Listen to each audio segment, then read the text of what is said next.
Hello मित्रांनो, आपल्या सणांमध्ये म्हणजे गणपती, नवरात्र उत्सवामध्ये किंवा घरगुती सत्यनारायणच्या पूजेमध्ये नक्षीकामाच्या रांगोळ्यांना फार महत्त्व असतं. काही ठिकाणी तर रांगोळ्यांच्या स्पर्धा देखील असतात. पण ह्या सुंदर नक्षीकामाच्या झाल्या जमिनीवरच्या रांगोळ्या.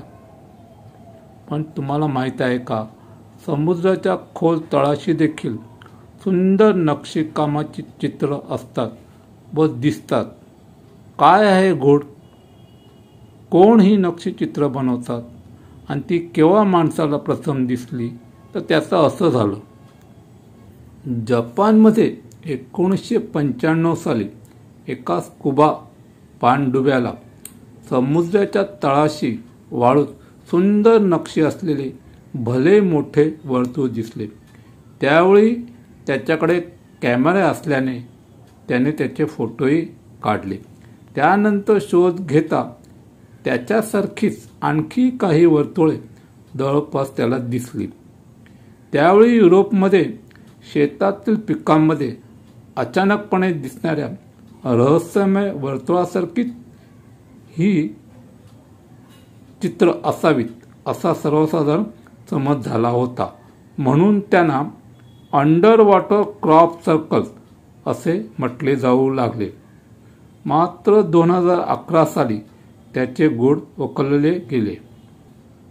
समुद्र तळावरील या वर्तुळांची निर्मिती अंगावर पांढरे ठिपके असणाऱ्या, केवळ तळहातावर मावणाऱ्या छोट्या फुग्या माशाची म्हणजे पफर फिश ती ही करामत होती.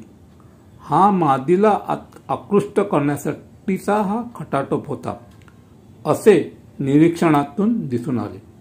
हा मासा प्रजनन काळात वर्तुळाकार दिशेने दिवस रात्र पोहत राहून पारांच्या जोरदार हालचाल करीत वाळू उकरून खाता आणि उंचवटे निर्माण करतो.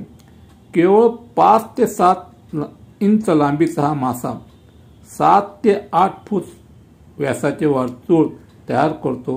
तसेच प्रवाळ आणि शिंपल्यांच्या तुकड्यांनी त्याची छान सजावट देखील करतो. आहे ना कमाल? हे वर्तुळ मध्यभागी उंच होत गेलेले असते आणि त्या जागी मऊ वाळू आणून नर त्याची गादी तयार करतो. एक वर्तुळ पूर्ण करण्यासाठी नराला 7 ते 9 दिवस लागतात. घरटे पूर्ण झाल्यावर मादी ते पाण्यास येते.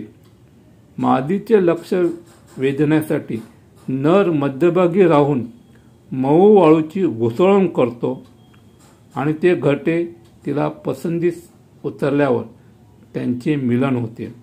वर्तुळाच्या मध्यभागी असलेल्या मऊ गादीवर अंडी घालून मादी निघून जाते. काही अभ्यासकांच्या मते हा मासा म्हणजे पफर फिश रंगाने चांगला नसतो, म्हणजे आकर्षक नसतो आणि त्यामुळे मादीला आकृष्ट करण्यासाठी तो ह्या करामती करत असावा असं अभ्यासकांना वाटतं. हा मासा अत्यंत विषारी असला तरी देखील जपानमध्ये योग्य प्रकारे प्रक्रिया करून शिजवून तो आवडीने खातात. आहे ना कमाल? जपानी लोकांची आणि पफर फिशची